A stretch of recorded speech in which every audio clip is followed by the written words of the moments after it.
Welcome to Around the Writer's Table, a podcast focusing on the crossroads of creativity, craft, and conscious living for writers of all ages and backgrounds. Your hosts are Gina, Melody, and Kimbu, three close friends and women of a certain age who bring to the table their eclectic backgrounds and unique perspectives on the trials, tribulations, and the joys of writing. So pull up a chair and get comfortable here around the writer's table.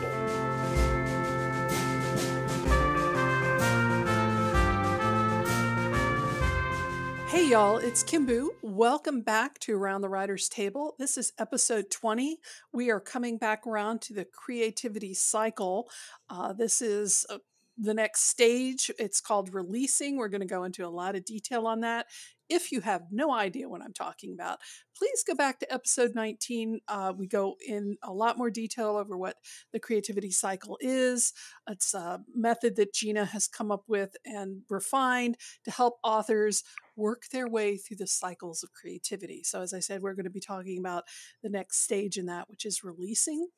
I, of course, am Kimbu. I'm a romance novelist and former project manager who helps writers and solopreneurs find time, mojo, and motivation to create.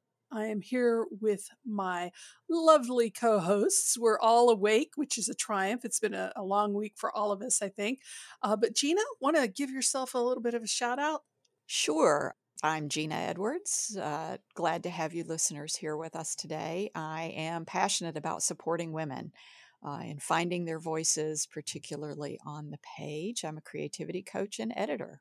And I am also here, of course, with Melody A. Scout, who has been spending a lot of time outdoors lately, going into summer. Melody, what's up with you? Give us an intro. Hey, thank you all listeners for taking time out of your busy schedules to join us today. I'm Melody, a scout, and I help my clients find their sense of home by restoring balance and harmony to their lives through plant spirit medicine and my book, Soul of the Seasons. I've been outside this week because I'm also a landscape designer and it's been busy.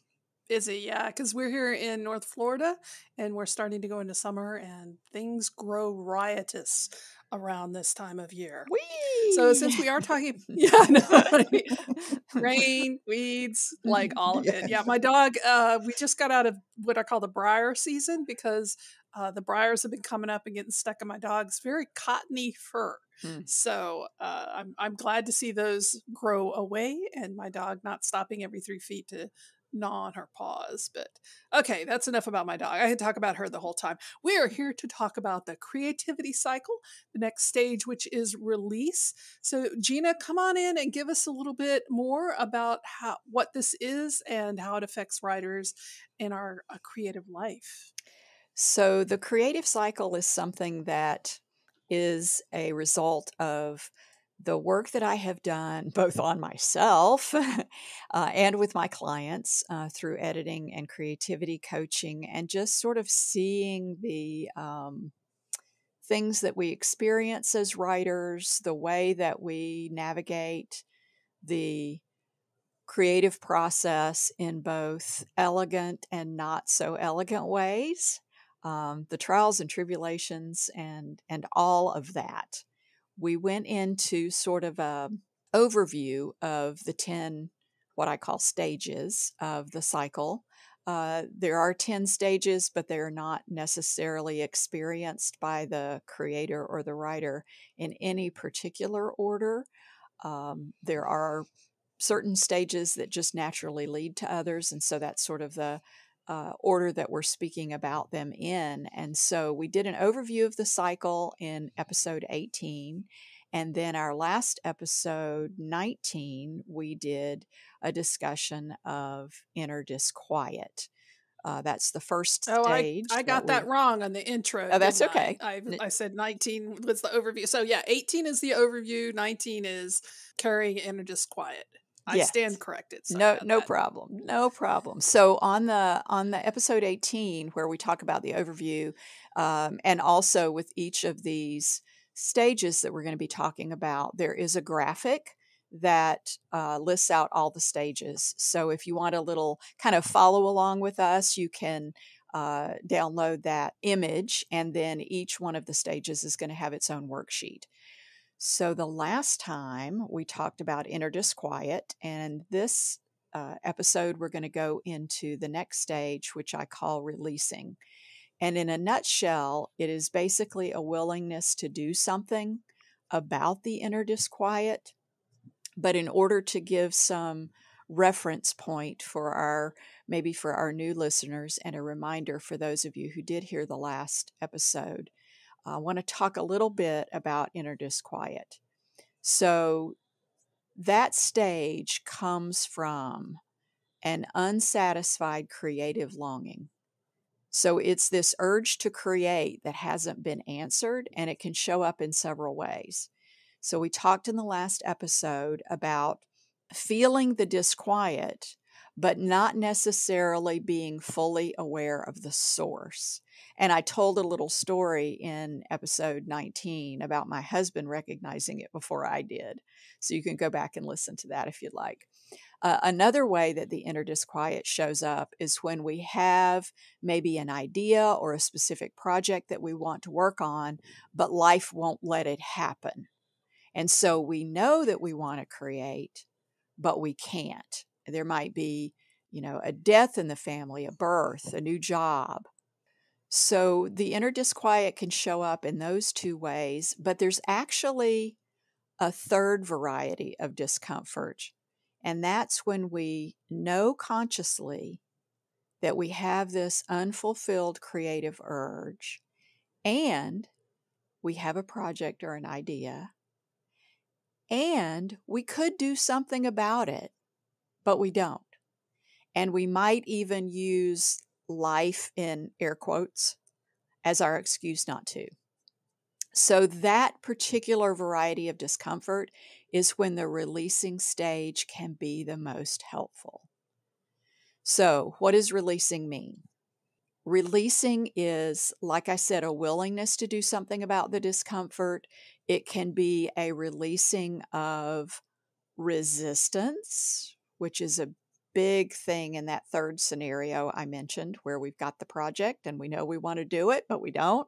So resistance. It might be releasing clutter, distractions of all manner. I say it's also a releasing of nouns, people, places, things. And that can look different for different people. It can be anything from reorganizing your office to beginning a new project and everything that's in between. Sometimes this stage can be something like opening the cap, opening the bottle of a soda, that's been shaken and just, because all of these memories and experiences and the wealth of things that we have to draw on when we're writing can come to the surface because we're letting go of the things that have been hindering us.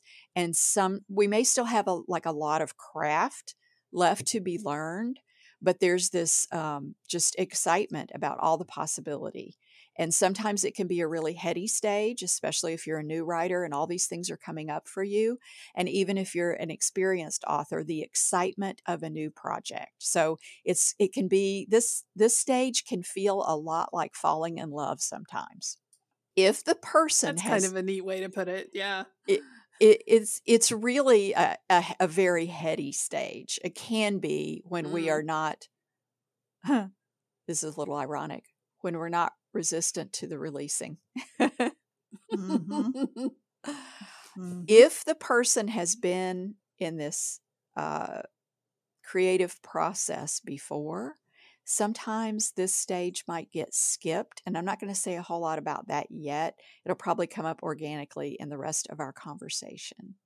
So I want to find out from each of you ladies here co-hosting with me. Now that you've sort of heard the definition of releasing, I'd just like to kind of talk a little bit about how that might show up for you. And I don't think we can talk about it without also thinking about how inner disquiet shows up for us. So just how does releasing show up for you when you are ready for that stage? Melody, you want to go first? Sure. Releasing is, to me, coincides with the season of fall, which is a season of letting go. We're going to talk about that more in episode 21. But that I don't have, as far as my writing craft goes, I don't have a problem revising, letting go of passages, letting go. Some people find that difficult to let go of any Yeah. part of what they have written. It becomes precious, and I understand that it's hard won. Writing doesn't, come easy, the craft. So, but I don't have a problem with that. What I would have more problem of is releasing my resistance to welcoming in the next phase. So releasing a particular part of the writing process, and that is that fun in love stage for me, which is like the first draft and everything's popping off and going great. It's hard to let go of that. Is so much fun for me and a lot of other writers too. It's all our creativity and everything's firing on all cylinders. And then it feels like we have to go back into drudgery when we start the revision process. So maybe letting go of those little endorphin hits about popping off all these things is part of what challenges me in releasing into the next phase or season of my writing process. So it sounds like you are describing me. There is, We are I'm not sure alone. yeah, right. No one else relates to this at all, Melody. Like, no, you're in a vacuum completely. there's a definite headiness to starting a new project. And that Mhm. headiness can often keep us from finishing, because it's like, oh, it's squirrel syndrome, it's the shiny object thing. There's something new. There's something that's maybe more exciting than the thing that now I have maybe drafted and have to do the hard work of revision on. Let's just move on to this next new project and let me stay in that sort of heady state and not finish. It's all shiny and pretty and I know. The new ideas, new ideas. I'm Yeah. sure Gina has no experience with that right now. No. Calling her out a little bit. For me, so I was thinking as you were talking, what the release is, and when I come in through the inner disquiet, where I have an idea I want to get out and I want to share, the release really comes from, for me, releasing control, because I'm a discovery writer and it's very tempting for me to just try to create an outline or try to decide what's going to happen in advance. I usually have a general concept, and oftentimes when I do write according to beats, such as, the hero's journey or save the cat or whatever fits that particular story. But I get so excited about it, I wanna know what happens, right? And so I'm like, "Well, if I can just figure out what happens and then I can write it." That's really not a good way for me to go. I have to release the idea that I can completely I don't wanna say control the story, because we're writers, we do control the story, but I have to release the idea that I can control the creative process.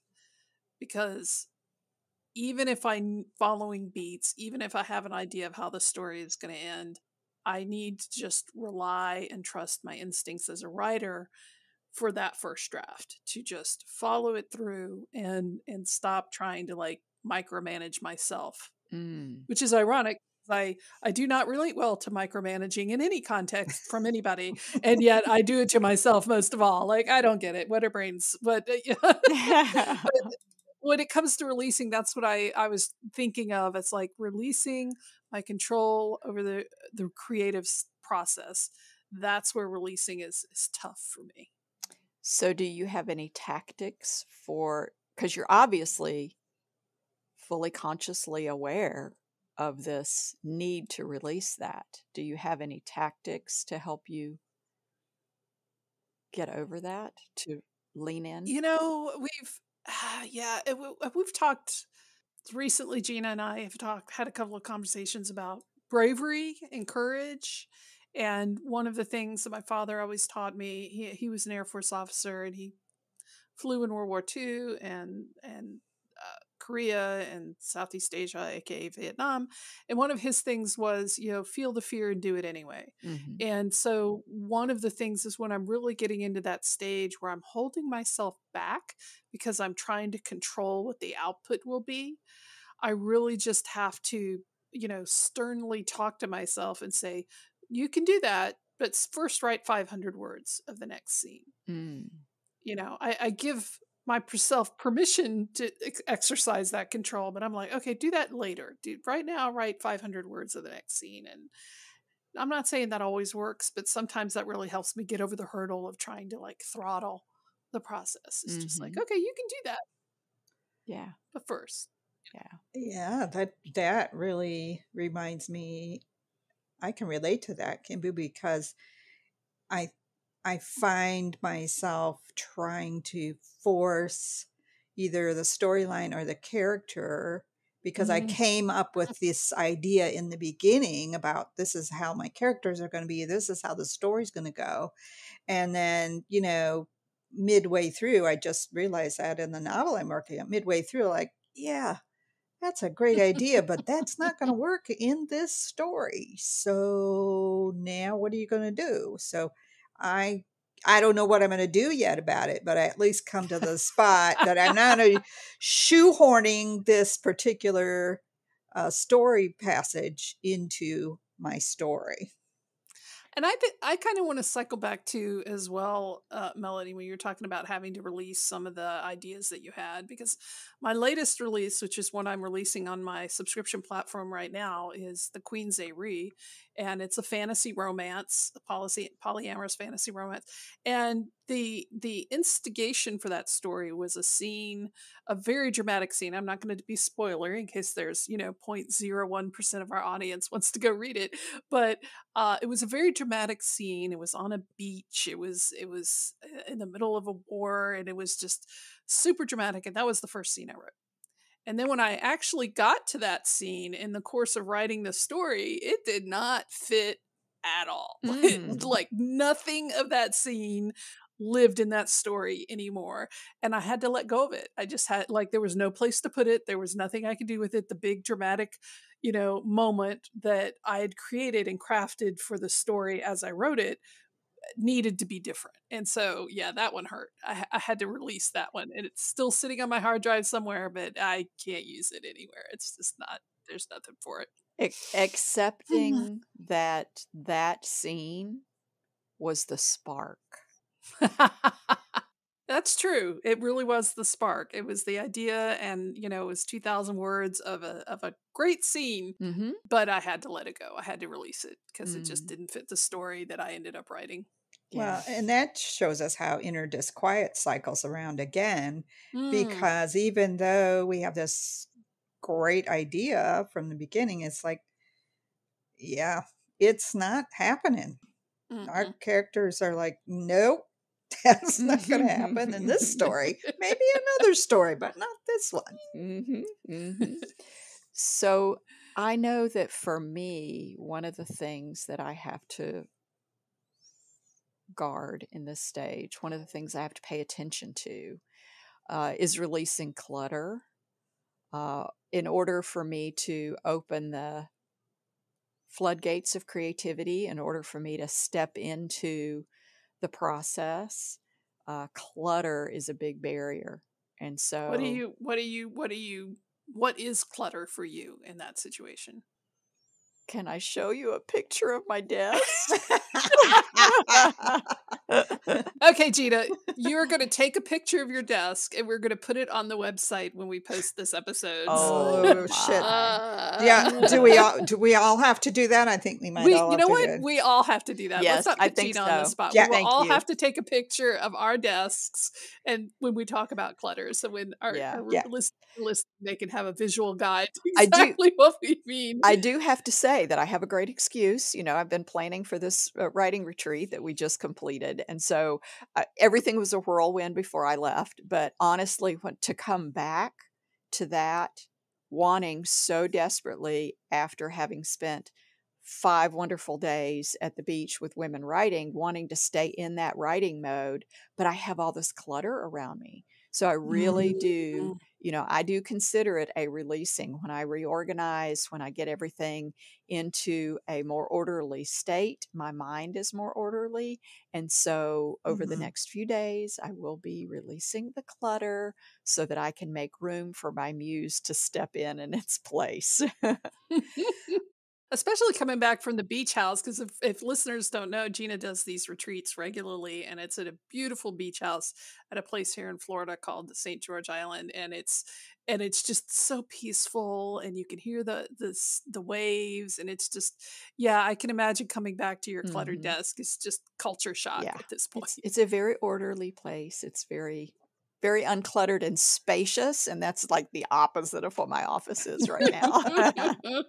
Likewise, my desk looks like a file cabinet Mm. exploded on it.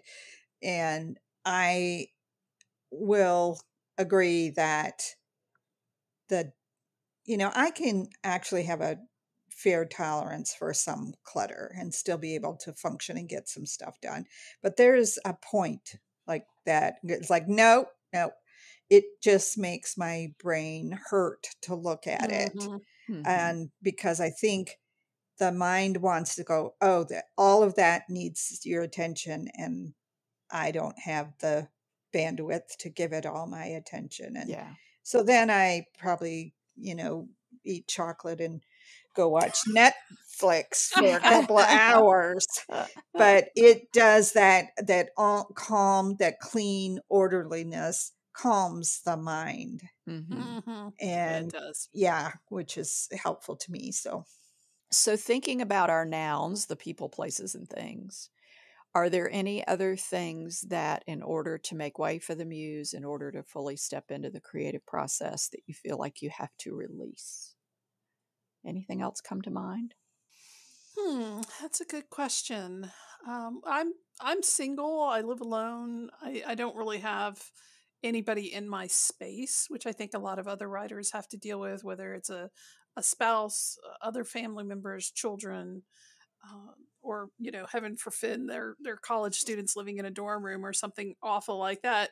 Um, I do think that one of the things as I've gotten older, I've gotten much more conscious about, and I think it's a factor of getting older rather than a personality thing, is scheduling my time with other people instead of trying to rely on just people dropping by or just having free time. And I know that's not quite what you were talking about as far as releasing goes, people, place, nouns, but it has affected me in the sense that sometimes I've had to I guess what I've had to let go of is spontaneity. That's really what I'm getting at. Mm.